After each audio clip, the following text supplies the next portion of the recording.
خوف سے لرزاں و ترسا رہتے ہیں. والذین هم بآیات ربهم یؤمنون، جو اپنے رب کی آیتوں پر پورا ایمان رکھتے ہیں. والذین هم بربهم لا یشرکون،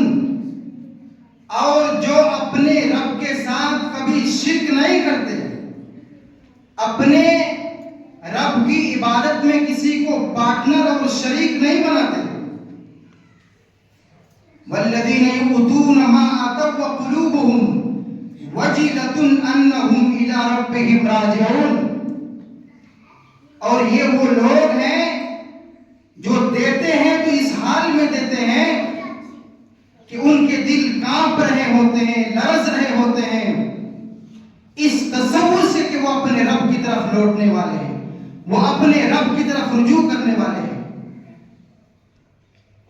یہ جو آخری آیت ہے جس کا ترجمہ ابھی میں نے آپ کے سامنے کیا ہے، اس کے سلسلے میں حدیثوں میں آتا ہے کہ مائی عائشہ صدیقہ رضی اللہ عنہا نے جب یہ آیت کریمہ پڑھی جس میں اللہ یہ کہہ رہا ہے کہ جب دیتے ہیں تو اس حال میں دیتے ہیں کہ ان کے دلوں میں کپ کپی طاری ہوتی ہے، ان کے بدن پہ کپ کپی طاری ہوتی ہے، ان کے جسم پہ کپ کپی طاری ہوتی ہے. تو مائی عائشہ صدیقہ رضی اللہ عنہا نے پیارے نبی صلی اللہ علیہ وسلم سے سوال کیا، اے اللہ کے نبی، دیتے ہوئے ڈرنا، دیتے ہوئے دل کا کانپنا، دیتے ہوئے دل کا لرزنا، بدن پہ کپ کپی کا طاری ہونا، اس کے کیا معنی ہے، کیا مطلب ہے؟ اہم الذین یسرقون ویزنون ویشربون الخمر. حضرت عائشہ نے کہا کہ کن لوگوں کی بات ہو رہی ہے؟ کیا یہ وہ لوگ ہیں جو اللہ کے راستے میں قرض تو کرتے ہیں مگر ہیں چور، مگر ہیں زانی، مگر ہیں شرابی، اس لیے ڈر رہے ہیں کیا؟ تو اللہ کے نبی صلی اللہ علیہ وسلم نے کہا، لا یا بنت الصدیق، نہیں ہے صدیق کی بیٹی، بل هم الذین یصومون ویصلون ویتصدقون وَيَخَافُونَ أَلَّا يُقْبَلَ مِنْهُمْ ذَلِكَ. اے عائشہ، تم جن سے مراد لے رہی ہو یہ لوگ نہیں ہیں، بلکہ یہ وہ لوگ ہیں جو نماز بھی پڑھتے ہیں، روزہ بھی رکھتے ہیں، اور صدقہ و خیرات بھی کرتے ہیں، اللہ کے راستے میں خرچ بھی کرتے ہیں، مگر انہیں ڈر اس بات کا ہوتا ہے کہ اللہ کی بارگاہ میں، اللہ کی عدالت میں ان کا یہ عمل ریجیکٹ نہ ہو جائے، برباد نہ کر دیا جائے، رد نہ کر دیا جائے. حضرات، اللہ تبارک و تعالیٰ نے اس آیت کے اندر اہل ایمان کی ایک بہت بڑی صفت کا تذکرہ کیا ہے کہ، اور وہ یہ ہے کہ وہ عمل کرنے کے باوجود بھی اللہ سے ڈر رہے ہوتے ہیں،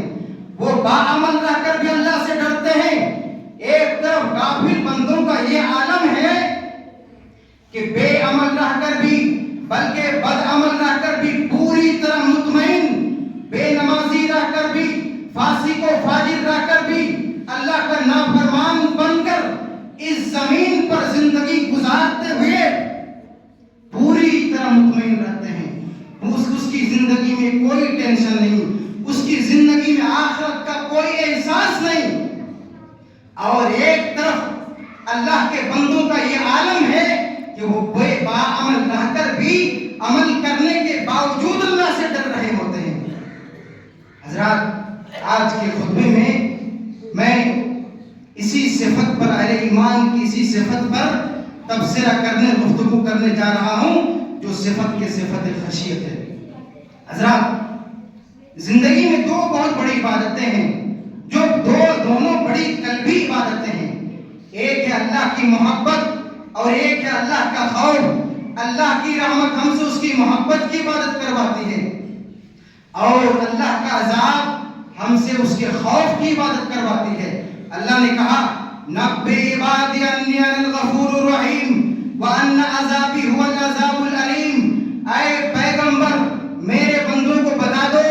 کہ میں بڑا غفور الرحیم ہوں،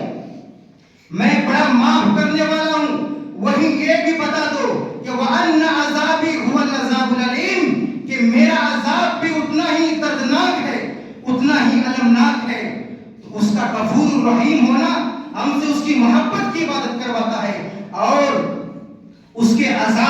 دردناک اور المناک ہونا ہم سے اس کے خوف کی عبادت کرواتا ہے۔ اور حضرات، قرآن مجید نے 10 آیتوں میں اہل ایمان کی صفات بیان کرتے ہوئے اللہ نے کہا کہ اہل ایمان وہ ہیں، اللہ کے بندے وہ ہیں جن کی زندگی ہمیشہ خوف الہی کے سائے میں گزرا کرتی ہے۔ اللہ نے سورۃ المعارج میں کہا والذین هم من عذاب ربهم مشفقون، اللہ کے بندے وہ ہیں، اہل ایمان وہ ہیں جو اللہ کے عذاب سے ہمیشہ ڈر رہے ہوتے ہیں، اللہ کے عذاب کے تصور سے ہمیشہ کانپ رہے ہوتے ہیں۔ کب اللہ کا عذاب آ جائے، کب اللہ کی پکڑ آ جائے، کب اللہ کی گرفت آ جائے، ہمیشہ یہ اہل ایمان کے دلوں کی کیفیت ہوتی ہے۔ اور اہل علم لکھتے ہیں کہ من کان باللہ اعرف کان بہ اخوف، جس کو اللہ کی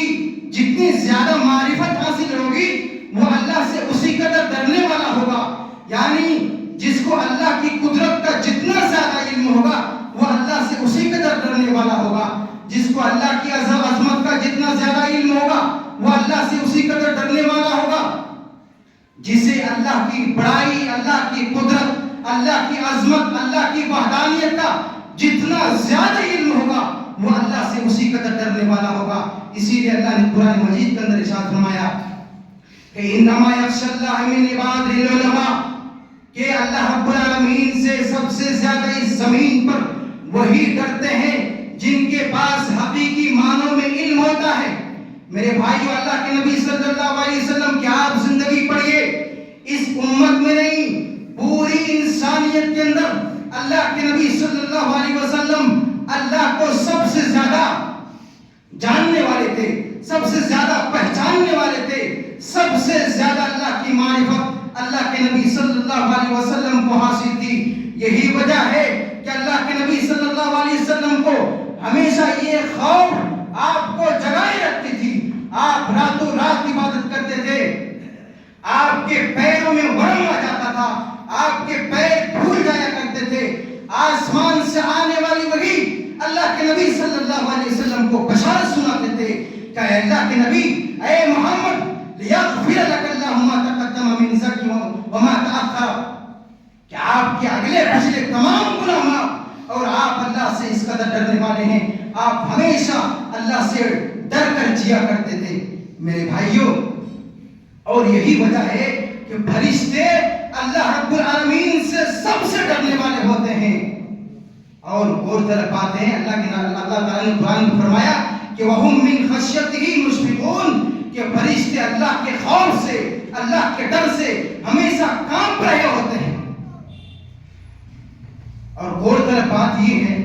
غور کرنے کی بات یہ ہے کہ قانون جزا اور سزا فرشتوں کے لیے نہیں ہے، جہنم فرشتوں کے لیے نہیں بنی ہے، یہ جہنم جن و انس کے لیے بنی ہے، یہ جہنم انسانوں کے لیے بنی ہے،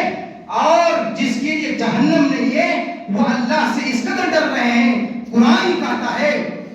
کہ ان کی زندگی میں ہمیشہ کبھی تاریخ ہوتی ہے، وہ اللہ کے عذاب سے، وہ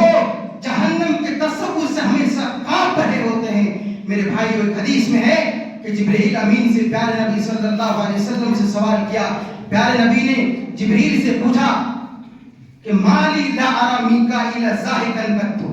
اے جبرائیل ذرا یہ تو بتاؤ کہ میں نے میکائیل علیہ السلام کو کبھی ہنستے ہوئے نہیں دیکھا، یہ میکائیل آخر ہنستے کیوں نہیں ہے، کیا وجہ ہے، کیا سبب ہے کہ ہنستے نہیں ہیں؟ تو حضرت جبرائیل علیہ السلام نے پیارے نبی صلی اللہ علیہ وسلم کو جواب دیتے ہوئے کہا کہ ما ضحک میکائیل منذ خلقت النار، کہ جب سے محمد سنو، جب سے اللہ نے جہنم بنائی ہے، جب سے اللہ نے جہنم کو تیار کیا ہے، یہ میکائیل علیہ السلام ہنسنا بھول گئے، ان کی زندگی سے ہنسی ختم ہو گئی۔ میرے بھائیوں، یہ فرشتے ہیں جن کے لیے جہنم نہیں ہے، اور یہ جن و انس ہیں جن کے لیے جہنم ہے۔ یہ کیسی مدہوشی کے عالم میں ہے، یہ کیسی غفلت کی زندگی گزار رہا ہے، یہ کیسی گمراہی کی زندگی گزار رہا ہے۔ اور مفسرین کرام رحمت اللہ علیہ مجمعین نے سورہ سبا کی تفسیر کی ایک آیت کی تفسیر کے ضمن میں فرماتے ہیں کہ حتی اذا فزع عن قلوبهم قالوا ماذا قال ربكم قالوا الحق وهو العلی الکبیر، کہ فرشتوں کے خوف کا یہ عالم ہے کہ جب اللہ رب العالمین کلام کرنا چاہتا ہے، اللہ رب العالمین وحی فرمانا چاہتا ہے، اس کے خوف سے آسمان کے ساری فرشتوں پر غشی طاری ہو جاتی ہے، آسمان کے سارے فرشتے بے ہوش ہو جاتے ہیں۔ سب سے پہلے حضرت جبریل امین ہوش میں آتے ہیں، اللہ کا کلام سنتے ہیں، اس کے بعد سارے فرشتے ہوش میں آتے ہیں، ایک دوسرے سے پوچھتے ہیں ماذا قال ربکم، تمہارے رب کا فرمان آخر کیا تھا؟ ایک دوسرے سے کہتے ہیں قالوا ربکم قالوا الحق، ہمارے رب نے حق فرمایا ہے، وَهُوَ الْعَلِيُّ الْكَبِيرُ، اور وہ تو بڑائی والا ہے، اس کی ذات تو بلند و بالا ہے۔ میرے بھائیوں، یہ جو خوف کی عبادت ہے، ہمارا دن اللہ کے ڈر کے سائے میں، ہماری رات اللہ کے ڈر کے سائے میں، ہماری شام اللہ کے ڈر کے سائے میں، ہماری صبح اللہ کے ڈر کے سائے میں، ہماری جلوت اللہ کے ڈر کے سائے میں، ہماری خلوت اللہ کے ڈر کے سائے میں، ہماری تنہائی اللہ کے ڈر کے سائے میں، ہماری عام زندگی اللہ کے ڈر کے سائے میں، یہ بہت بڑی عبادت ہے۔ جن لوگوں کی زندگی ہمیشہ اللہ کے خوف کے سائے میں گزرا کرتی ہے، اگر آپ اللہ سے ڈرو گے، اس زمین پر اگر اللہ سے ڈر کے چلو گے، آپ کو کیا ملے گا؟ آپ کو کیا انعام ملے گا؟ آپ کو کیا بخشش ملے گا؟ آپ کو کیا اجر ملے گا؟ اللہ نے سورۃ الرحمن کے اندر ارشاد فرمایا، اللہ نے کہا وَلِمَنْ خَافَ مَقَامَ رَبِّهِ جَنَّتَانِ فَبِأَيِّ آلَاءِ رَبِّكُمَا تُكَذِّبَانِ۔ اے دنیا کے لوگوں، اے سنسار کے لوگوں، سنو، وَلِمَنْ خَافَ مَقَامَ رَبِّهِ جَنَّتَانِ، جسے اپنے رب کے سامنے کھڑے ہونے کا ڈر ستائے، جسے اپنے رب کے سامنے کھڑے ہونے کا خوف ستائے، اس کے لیے اللہ تعالیٰ کا وعدہ ہے کہ اس کے لیے دو جنتیں ہوں گی۔ فَبِأَيِّ آلَاءِ رَبِّكُمَا تُكَذِّبَانِ، تم اپنے رب کی کن کن نعمتوں کو جھٹلاؤ گے؟ اور امام مجاہد جو بہت بڑے مفسر ہیں، وہ فرماتے ہیں کہ اس سے مراد وہ انسان ہے، وہ بندہ ہے کہ دل میں برائی کا خیال آتا ہے، دل میں برائی کے جذبات پنپتے ہیں، اچانک اس کے دل میں اللہ کا ڈر پیدا ہوتا ہے، اچانک اس کے دل میں اللہ کا خوف پیدا ہو جاتا ہے، برائی کی طرف بڑا ہوا قدم رک جاتا ہے، بے حیائی کی طرف بڑا ہوا قدم رک جاتا ہے، جھوٹ کی طرف بڑا ہوا قدم رک جاتا ہے، بے غیرتی کی طرف بڑا ہوا قدم رک جاتا ہے، بے ایمانی کی طرف بڑا ہوا قدم رک جاتا ہے، شیطانی عمل کی طرف بڑا ہوا قدم رک جاتا ہے، زنا کی طرف بڑا ہوا قدم رک جاتا ہے، فحاشی کی طرف بڑا ہوا قدم رک جاتا ہے، وہ اپنا ارادہ منسوخ کر دیتا ہے، محض اللہ کے ڈر سے، اللہ کے خوف سے وہ گناہ سے پیچھے قدم ہٹا دیتا ہے۔ میرے بھائیوں، اس تصور کے ساتھ کہ اگر میں ابھی گناہ کروں گا وقتی لذت کے خاطر، کل حشر کی عدالت میں احکم الحاکمین کے سامنے کیا منہ دکھاؤں گا، اس تصور کے ساتھ، اس احساس کے ساتھ، اس ذمہ داری کے ساتھ وہ گناہ سے پیچھے قدم ہٹا لیتا ہے۔ اللہ تعالیٰ کہہ رہا ہے کہ بشارتیں ایسے بندوں کے لیے، میں ایسے بندوں کے لیے میں دو جنت عطا کروں گا۔ میرے بھائیوں، اور سورۃ الملک میں اللہ نے کہا کہ جو میرے بندے مجھے بن دیکھے ڈرتے ہیں، میرے بندوں نے مجھے دیکھا نہیں ہے، میرے پیغمبروں کے بتانے پر مجھ سے ڈرتے ہیں، اللہ نے کہا کہ میں ایسے بندوں کو دو بڑی نعمتوں سے نوازوں گا۔ ان الذين يخشون ربهم بالغیب لهم مغفرة واجر کبیر، کہ جو شخص، جو لوگ مجھ سے بن دیکھے ڈرتے ہیں، ایسے انسان کو، ایسے بندے کو میں دو نعمتوں سے، دو انعامات سے نوازوں گا۔ پہلا انعام بخشش ہے، اللہ تعالیٰ اگر آپ اللہ سے ڈر کر جیو گے تو اللہ تعالیٰ تمہارے گناہوں کو معاف فرما دے گا۔ اور دوسرا انعام ہے لہم اجر کبیر، اللہ تعالیٰ بڑے اجر و ثواب سے انہیں نوازے گا۔ میرے بھائیوں، کبھی کبھار انسان کو اپنے گناہوں کا احساس یوں رلاتا ہے کہ اس کے جو آنسو نکلتے ہیں، جو اللہ کے ڈر سے اس کے آنسو نکلتے ہیں، اللہ کے خوف سے نکلتے ہیں، اللہ کے سامنے جواب دہی کے احساس سے انسان کو یوں رلاتا ہے، انسان اپنی خطاؤں کو یاد کر کے روتا ہے، اپنے گناہوں کو یاد کر کے روتا ہے۔ ان آنسو کی کیا قیمت ہے؟ ان آنسو کی کیا قیمت ہے؟ یہ آنسو بڑے انمول ہیں، ان صلی اللہ علیہ وسلم نے ارشاد فرمایا کہ عینان لا تمسہم النار ابدا، کہ اللہ تعالیٰ نارے جہنم کو ایسی دو آنکھوں پر نارے جہنم کو حرام کر دیا ہے، ایسی دو آنکھ کو چھوڑے گی نہیں، جہنم کی آگ بھی ان آنکھوں کو جلا نہیں سکتی۔ ان میں سے ایک کہا کہ عین بکت من خشیت اللہ، ایک وہ آنکھ جو اللہ کے خوف سے اللہ کے ڈر سے روتی ہو، ایسی آنکھ پر اللہ تعالیٰ نے جہنم کی آگ کو حرام کر دیا ہے۔ اگر دل میں جو خوف ہوتا ہے وہ آپ کے آنسوں کی شکل میں اگر ظاہر ہو جائے تو نبی صلی اللہ علیہ وسلم ضمانت دے رہے ہیں کہ ایسی آنکھ پر اللہ تعالیٰ نے جہنم کی آگ کو بھی حرام کر دیا ہے۔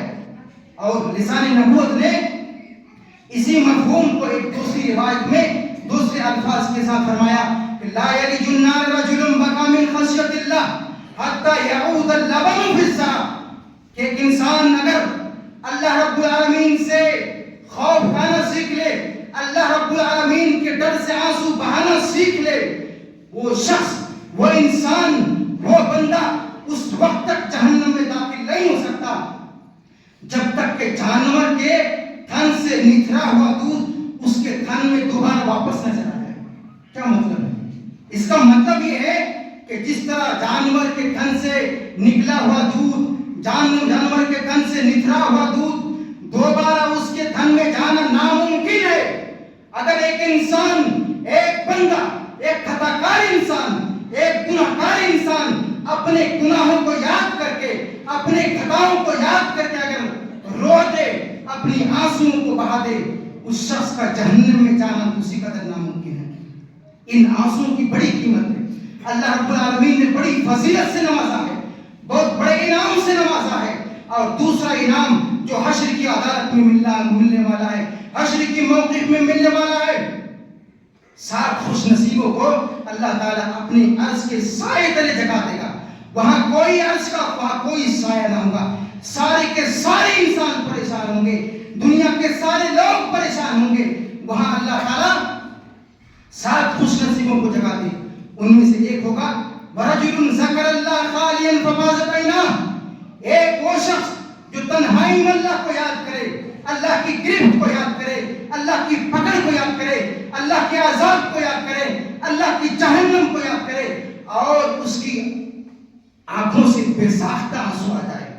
لوگوں کے سامنے آنسو نہیں، لوگوں کے سامنے آنسو آئے اس میں کہیں دکھاوا آ جاتا ہے، اس میں کہیں ریاکاری کا شائبہ آ جاتا ہے، لیکن تنہائی کے آنسو جہاں ہمیں کوئی دیکھنے والا نہیں، جہاں کوئی ہمیں سننے والا نہیں سوائے ہمارے رب کے، اگر وہاں واقعی اپنے گناہوں کو یاد کر کے آخرت کے تصور سے، رب کے سامنے جواب دہی کے احساس سے ہماری آنکھوں سے اگر آنسو آ جائے تو ایسے خوش نصیب انسانوں کو اللہ تعالیٰ اپنے عرش کے سائے تلے جگا دے گا۔ دوسرا انسان وہ ہے وَرَجُلٌ دَعَتْهُ امْرَأَةٌ ذَاتُ حَسَبٍ وَجَمَالٍ فَقَالَ إِنِّي أَخَافُ اللَّهَ، ایک وہ شخص، وہ نوجوان جس کو ایک عورت جو بڑی خوبصورت ہے، حسین و جمیل ہے، اس کو آگے بڑھ کر کے دعوت دے رہی ہے،